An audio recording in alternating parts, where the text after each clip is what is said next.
चलिए अब चलते हैं हम अगले प्रश्न की तरफ। हमारी प्रश्नावली का अगला प्रश्न है प्रश्न नंबर 2। दर्शाइए कि किसी भी धनात्मक संख्या का घन 9q प्लस 1 या 9q प्लस 8 के रूप का होता है। मतलब हमें कोई धनात्मक पूर्णांक संख्या लेनी है और उस संख्या के घन को 9q प्लस 1 या 9q प्लस 8 के रूप में हमें दर्शाना है। तो सबसे पहले तो हमें मानना पड़ेगा एक धनात्मक पूर्णांक। तो धनात्मक पूर्णांक मान लेते हैं 1। तो यहाँ पर हम लिखते हैं हल माना ए कोई धनात्मक पूर्णांक है तथा b बराबर, अब b का मान हमें प्रश्न से देखना है। तो प्रश्न में हमें दर्शाना है कि जो भी घन संख्या है उसको हम 9q यानी 9q या 9q प्लस 1 या 9q प्लस 8 के रूप में दर्शाते हैं। तो b का मान यहाँ पर हो जाएगा यूक्लिड विभाजन जो प्रमेयिका के अनुसार 9, क्योंकि यहाँ पर b की जगह पर 9 है। तो b का मान हो जाएगा 9। जब b का मान 9 है तो शेषफल जो भी बचेंगे वो होंगे b यानी भाजक 9 से छोटे। तो यहाँ पर जो भी शेषफल आएंगे यानी r का मान आ जाएगा, आता है r बराबर 0 हो सकता है, 1 2 3 4 5 6 7 और 8, ये सभी r के मान हो सकते हैं। तो हमें r के मान प्राप्त होते हैं, यहाँ पर 9 मान प्राप्त होता है। तो यदि हम r के इन 9 मानों को रखकर प्रश्न को हल करेंगे तो हमारे पास में 9 स्थितियाँ बनेंगी। और 9 स्थितियों से आपको पता है कि ये सवाल कुछ ज़्यादा ही बड़ा हो जाएगा। मतलब हम हल करेंगे लेकिन हल करने में आपको समय भी बहुत लगेगा और प्रश्न भी बहुत कठिन हो जाएगा। तो इसके लिए हमें क्या करना है, यहाँ पर b का मान 9 नहीं लेकर यहाँ पर लेना है 3। क्यों लेना है 3 अभी बताऊँगा। यदि हम यहाँ पर b का मान लेते हैं 3 तो r के मान हो जाएंगे केवल 0 1 2, केवल 3 मान प्राप्त होंगे r के। वो क्यों लिखा है, अभी हमें समझना है कि हमें दर्शाना है 9q के रूप में। जो भी धनात्मक पूर्णांक संख्या का घन है उसे 9q के रूप में दर्शाना है। तो हम अगर 9 का घन करते हैं, 9 का घन करते हैं तो ये आता है 9 इंटू 9 इंटू 9। तो हमें यहाँ पर 9 दर्शाना है तो हम यहाँ से 9 ले सकते हैं। q का मान जो भी है वो पीछे बच जाएगा। तो अगर हम 9 लेकर चलते हैं तो ये 9 इधर से ले सकते हैं, या फिर अगर हम b लेकर चले, मान लो b का मान ले 3 तो 3 का क्यूब हो जाएगा 3 इंटू 3 इंटू 3 तो बराबर, देखो 3 इंटू 3 करते हैं यहाँ पर भी आता है 9 इंटू 3। मतलब हम 3 के घन में से भी 9 प्राप्त कर सकते हैं और इस संख्या को इस रूप में दर्शा सकते हैं। इसलिए हम b का मान 9 की जगह पर लेते हैं 3, ताकि ये जो भी सवाल है वो हमारा आसान या सरल हो जाए। इसके लिए हमने b का मान ले लिया 3। अब जो b का मान है इसकी सहायता से हम यहाँ पर लिखते हैं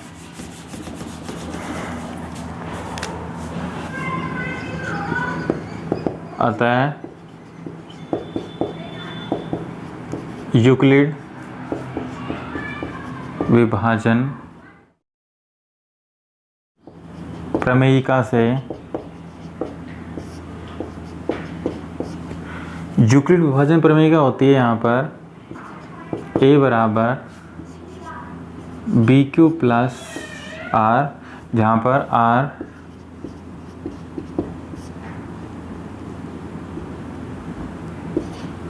is greater than equal to 0 और लेस देन होता है b से। मतलब r का मान 0 हो सकता है, 0 के बराबर हो सकता है या 0 से बड़ा होगा, लेकिन b से हमेशा छोटा होगा।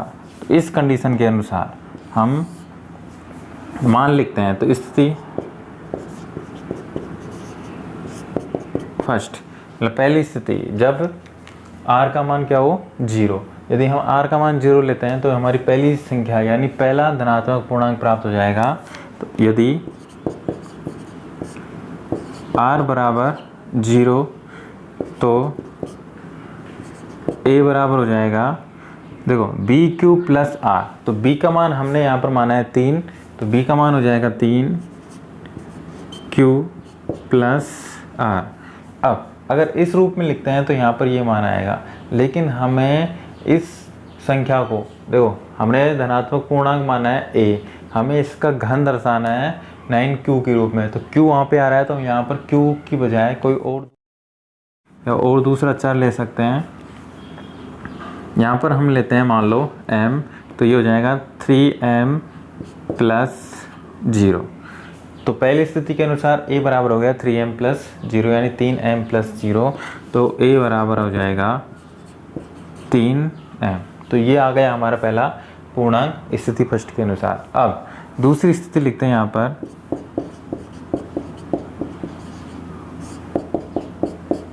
यदि r बराबर 1, यदि r बराबर 1 हो तो पूर्णांक क्या प्राप्त होगा, हो जाएगा a बराबर b का मान वही 3m प्लस 1। तो अगली स्थिति के अनुसार पूर्णांक हो जाएगा 3m प्लस 1 यानी 3m प्लस 1। और तीसरी स्थिति भी लिख सकते हैं यहाँ पर, स्थिति थर्ड, ये हो जाएगा यदि r बराबर 2, यदि r बराबर 2 तो a बराबर हो जाएगा 3m प्लस 2 यानी 3m प्लस 2। तो ये तीसरा पूर्णांक हो जाएगा हमारा। अब इन तीनों पूर्णांकों को हमने ज्ञात कर लिया, अब हमें इनका घन ज्ञात करना है। तो घन लिखेंगे यहाँ पर लिखना है घन करने पर। अब घन करेंगे तो इधर दोनों पक्षों का घन करना है, तो इधर तो हो जाएगा a का घन यानी a क्यूब बराबर, इधर हो जाएगा 3m का घन, हल कर लेंगे तो ये हो जाएगा a क्यूब बराबर 3 का घन होता है 3 इंटू 3 यानी 3 तिया 9, 9 तिया 27, और m का घन हो जाएगा m क्यूब। तो ये मान आ गया हमारा a क्यूब बराबर 27m क्यूब। लेकिन हमें यहाँ पर प्रश्न में जो दे रखा है उसके अनुसार इसको दर्शाना है 9q के रूप में। तो 27 में से हम 9 कॉमन ले लेंगे तो a क्यूब बराबर हो जाएगा 9। देखो यहाँ से 27 में से 9 कॉमन ले लिया तो बाहर आ गया 9 और अंदर बच गया, 9 का भाग देंगे 27 में, 9 तिया 27 यानी 3 अंदर बच गया और m क्यूब अंदर बच गया। तो ये आ गया 9। अब ब्रैकेट के अंदर की जो भी संख्या है इसको हम मान सकते हैं q, तो a क्यूब बराबर 9q, जहाँ पर q का मान है, जहाँ q बराबर 3m क्यूब। तो हमारी पहली स्थिति हमने यहाँ पर दर्शा दी, यानी किसी भी धनात्मक पूर्णांक संख्या का घन 9q के रूप का होता है, ये हमने यहाँ पर दर्शा दिया। तो ये हो गई हमारी पहली स्थिति। अब देते हैं दूसरी स्थिति।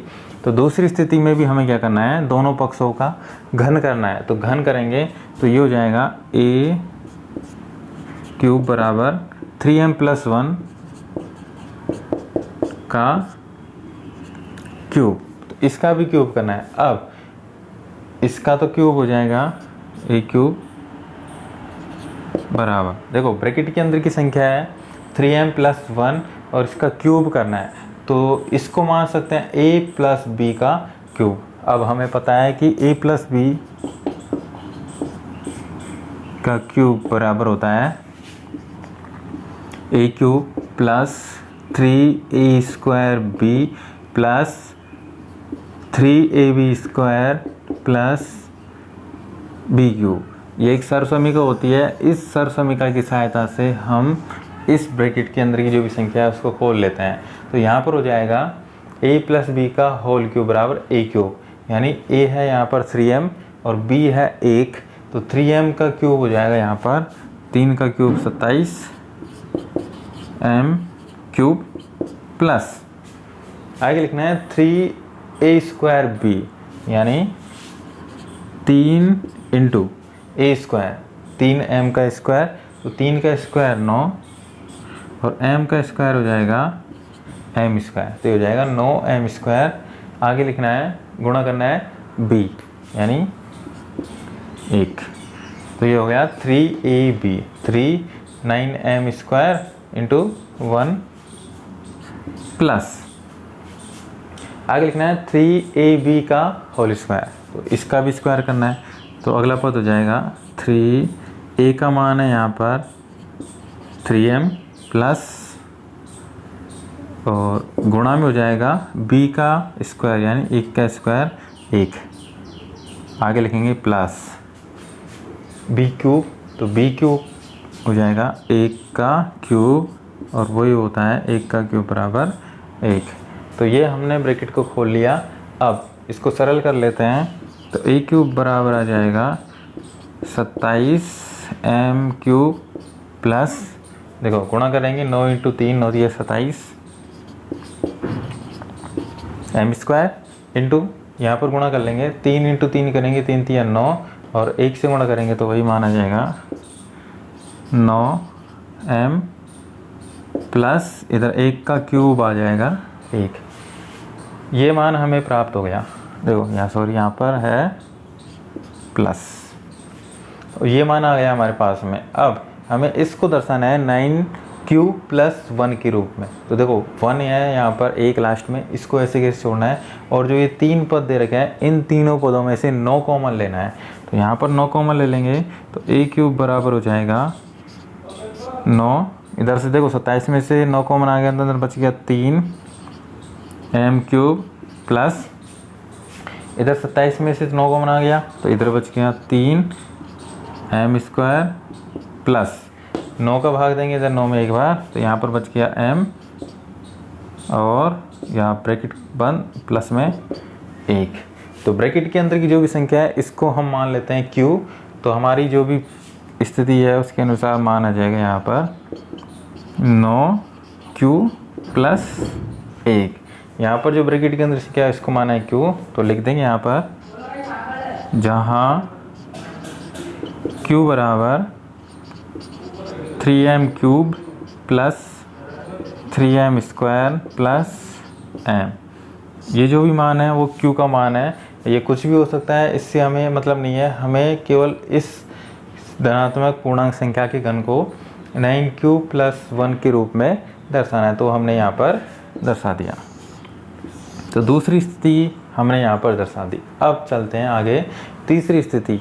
तीसरी स्थिति यहाँ पर a बराबर 3m प्लस 2, तो इसका भी हमें एक घन करना है यानी क्यूब करना है। तो इसका क्यूब कर लेते हैं यहाँ पर,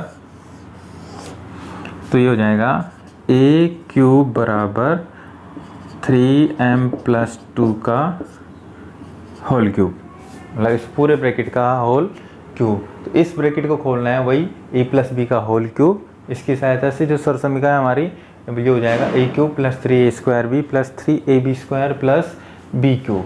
तो खोल लेंगे मान आ जाएगा यहाँ पर a क्यूब बराबर देखो 3m, a का मान है यहाँ पर a क्यूब हो जाएगा यहाँ पर 3m का क्यूब यानी 3 का क्यूब 27m क्यूब प्लस इधर लिखना है 3a स्क्वायर b।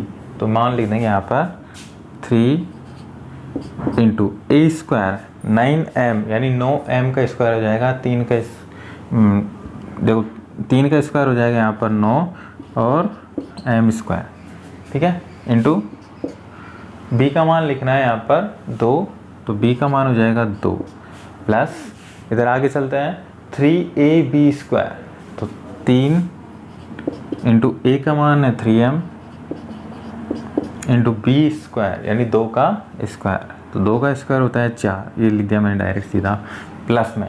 अब जो अगली संख्या है वो है b क्यूब यानी b का मान है यहाँ पर 2, तो 2 का क्यूब हो जाएगा ये। अब इसको हल कर लेते हैं यहाँ पर, तो a क्यूब बराबर देखो 27m क्यूब प्लस इसको हल कर लेंगे 9 तिया 27 और 27 इंटू 2 हो जाएगा 27 दूनी 54 m स्क्वायर प्लस 3 तिया 9 और 9 चौक 36 m प्लस 2 का क्यूब हो जाएगा 8। तो ये मान आ गया हमारे पास में। अब हमें इसको दर्शाना है 9q प्लस 8 के रूप में। तो देखो 8 यानी 8 यहाँ पर है पहले से ही। इस पद में से हमें, इन तीनों पदों में से हमें यहाँ पर 9 कॉमन लेना है।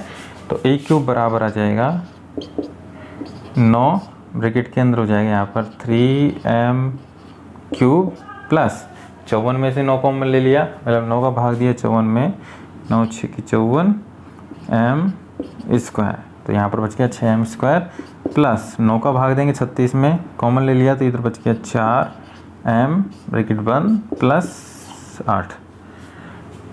तो ये कॉमन ले लिया हमने। अब ब्रैकेट के अंदर की संख्या को मान लेंगे q, तो a क्यूब बराबर हो जाएगा 9q प्लस 8, जहाँ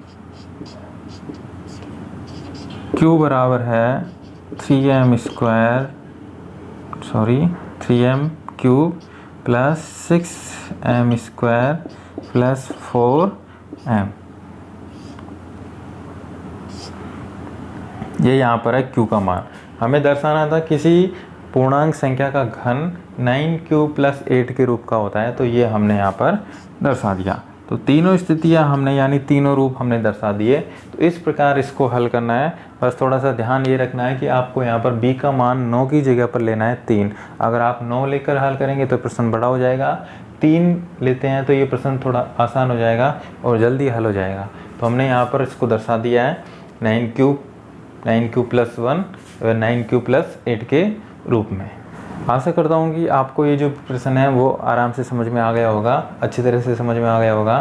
तो इस तरह के प्रश्न को हल करने के लिए हम यहाँ पर यूक्लिड विभाजन प्रमेय का उपयोग करते हैं और इसको हल करते हैं। तो ये हो जाएगा हमारा प्रश्न नंबर 2। इसका एक स्क्रीनशॉट ले लीजिए और हम चलते हैं अब अगले प्रश्न की तरफ। अगला प्रश्न है हमारा तीसरा प्रश्न, उसकी तरफ। तो आइए अब चलते हैं हमारी प्रश्नावली के अगले प्रश्न, प्रश्न नंबर 3 की तरफ। तो अगला प्रश्न है, दर्शाइए कि किसी भी विषम धनात्मक पूर्णांक संख्या को 6q प्लस 1 या 6q प्लस 3 या 6q प्लस 5 के रूप में हम लिख सकते हैं, जहाँ पर q एक धनात्मक पूर्णांक है। तो यहाँ पर हमें एक विषम धनात्मक पूर्णांक संख्या माननी है और उसको 6q प्लस 1 यानी 6q प्लस 1 या 6q प्लस 3 या 6q प्लस 5 के रूप में हमें दर्शाना है। तो यहाँ पर चलते हैं, हल हो जाएगा। सबसे पहले हमें माननी है, माना a कोई धनात्मक पूर्णांक संख्या है तथा b बराबर, अब b का मान हम प्रश्न में से देख सकते हैं, b का मान हो जाएगा यहाँ पर 6। तो यदि b का मान 6 है तो शेषफल ज्ञात करना है, तो शेषफल r का मान हो जाएगा। अतः आपको पता है कि जो भी शेषफल होता है वो b यानी भाजक से छोटा होता है। तो अतः r बराबर, देखो 6 से छोटा होना चाहिए, तो 6 से छोटा हो जाएगा यहाँ पर 0 भी हो सकता है, 1 हो सकता है, 2 3 4 5। तो यहाँ पर r के 6 मान प्राप्त होंगे, 0 1 2 3 4 और 5। तो इस प्रकार r के 6 मान है, तो 6 मानों से हमें 6 स्थितियाँ प्राप्त होंगी। तो स्थितियाँ लिखते हैं यहाँ पर। सबसे पहले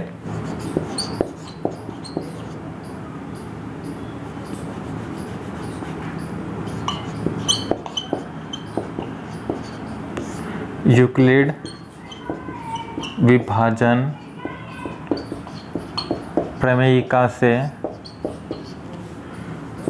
a बराबर होता है यहाँ पर bq प्लस r, जहाँ r is greater than equal to 0 और लेस देन होता है b से। मतलब r का मान 0 या 0 से बड़ा होता है या b से छोटा होता है। तो ये होती है कंडीशन हमारी। इसके अनुसार अब देखते हैं हमारी स्थिति फर्स्ट। पहली स्थिति हो जाएगी यदि r का मान हो 0, यदि r बराबर 0 तो a बराबर हो जाएगा यहाँ पर, देखो bq प्लस r, b का मान हमने माना है यहाँ पर 6, तो 6q प्लस r का मान है 0। तो a बराबर 6q। तो a का मान हमारे पास में आ गया 6q यानी 6q। अब देखते हैं अगली स्थिति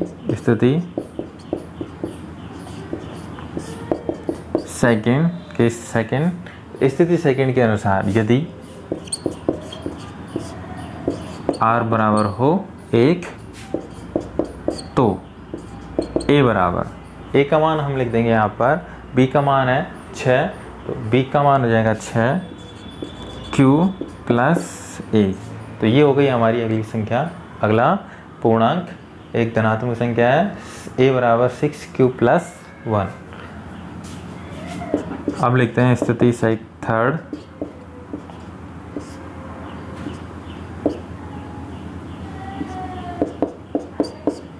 यदि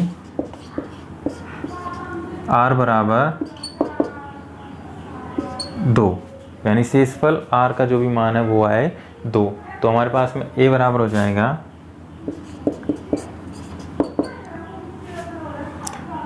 6q प्लस 2 यानी b का मान तो हो गया 6, q प्लस r का मान हो गया 2। तो अगली संख्या आ गई हमारे पास में 6q प्लस 2। ये हो गई 3 स्थितियाँ। अब लिखते हैं चौथी स्थिति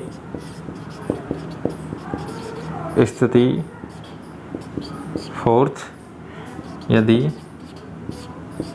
r बराबर आए 3, 2 के बाद में आता है 3, तो r का मान आए 3 तो a बराबर हो जाएगा 6q प्लस 3।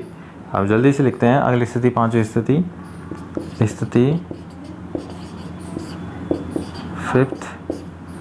यदि r बराबर 4 तो a बराबर 6q प्लस 4। तो ये हो जाएगी हमारी पांचवी स्थिति। अब स्थिति 6 हो जाएगी यहाँ पर, स्थिति 6 बराबर यदि r बराबर आ जाए 5 यानी शेषफल का मान हो 5, तो संख्या आ जाएगी हमारी a बराबर 6q प्लस 5। तो इन स्थितियों को अगर हम देखें तो हमारे पास में 6 स्थितियां हैं, पहली स्थिति, दूसरी, तीसरी, चौथी, पांचवी और छठी। इन स्थितियों में देखो इधर देखा है 6q plus 1, 6q plus 2, 6q plus 3, 6q plus 4, 6q plus 5। तो हमें जो भी हमने माना है वो माना है कोई धनात्मक पूर्णांक संख्या, लेकिन हमें प्रश्न में दे रखा है कि किसी धनात्मक पूर्णांक संख्या, लेकिन वो होनी चाहिए धनात्मक विषम पूर्णांक संख्या। तो हमें यहाँ पर केवल विषम पूर्णांक संख्याएं काम में लेनी है, उन्हीं को दर्शाना है। तो जो सम संख्या है उनको हटा देंगे। अब सम संख्या के बारे में आपको पता है, यदि किसी संख्या में 2 का पूरा भाग जाता है तो वो एक सम संख्या कहलाती है, और यदि 2 का पूरा भाग नहीं जाता तो सम संख्या होती है। यदि किसी संख्या में मान लो इधर लिख रखा है 4, तो इसको हम लिख सकते हैं इधर 2 × 2 के रूप में। तो जो 4 है उसमें देखो 2 का भाग जा रहा है, इधर 2 का भाग जा रहा है, मतलब इसके गुणनखंड हम लिख सकते हैं 2 × 2 के रूप में। तो 4 एक सम संख्या है, यहाँ पर पूरा भाग जा रहा है 2 का। इधर 5 देखते हैं, तो 5 को हम लिख सकते हैं इधर 4 प्लस 1 के रूप में। तो 4 को तो लिख सकते हैं 2 × 2 प्लस 1, यानी जो सम संख्या है उसमें अगर हम 1 जोड़ते तो हमें एक विषम संख्या प्राप्त होती है। तो इसका मान हो जाएगा यहाँ पर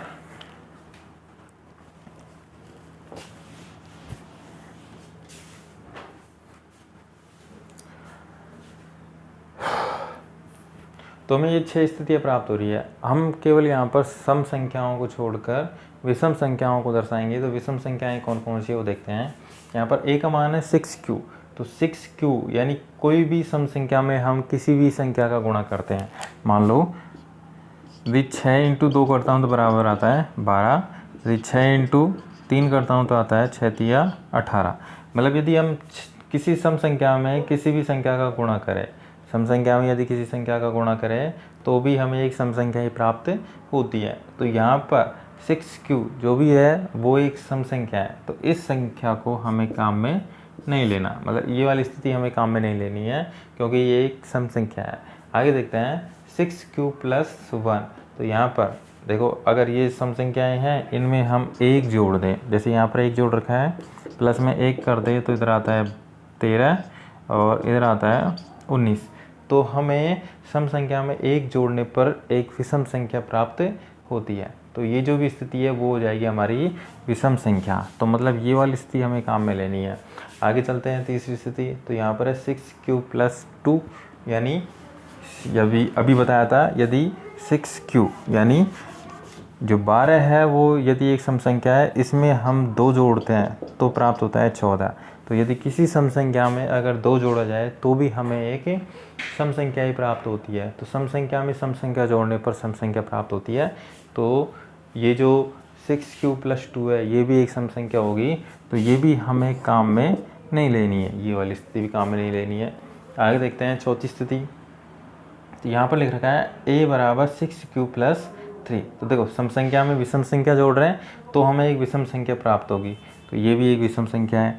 इधर 6q + 4, तो यहाँ पर सम संख्या में एक सम संख्या जोड़ रहे हैं तो ये सम संख्या, मतलब ये वाली स्थिति भी हमें काम में नहीं लेनी है। इधर 6q + 5, तो सम संख्या में हम विषम संख्या जोड़ रहे हैं तो ये भी एक विषम संख्या प्राप्त होगी, तो ये वाली स्थिति भी हमें काम में लेनी है। तो हमारे पास में 3 स्थितियाँ आ रही है, 6q + 1, 6q + 3 और 6q + 5। और यही तीनों स्थितियाँ हमें प्रश्न में दर्शानी है कि कोई भी धनात्मक विषम पूर्णांक संख्या को हम 6q + 1, 6q + 3 या 6q + 5 के रूप में दर्शा सकते हैं। तो यहाँ पर हम लिख सकते हैं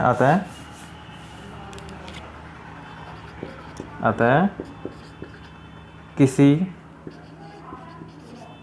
भी धनात्मक विषम पूर्णांक संख्या को, पहली स्थिति है 6q + 1, 6q + 3 या 6q + 3, या 6q + 5 के रूप में दर्शा सकते हैं। ठीक है, तो इस तरह से हम इसको दर्शा सकते हैं। तो आशा करता हूँ कि आपको ये जो भी सवाल है वो आसानी से समझ में आ गया होगा। तो अब इस प्रश्न का स्क्रीनशॉट लीजिए और बढ़ते हैं हम अगले प्रश्न की तरफ।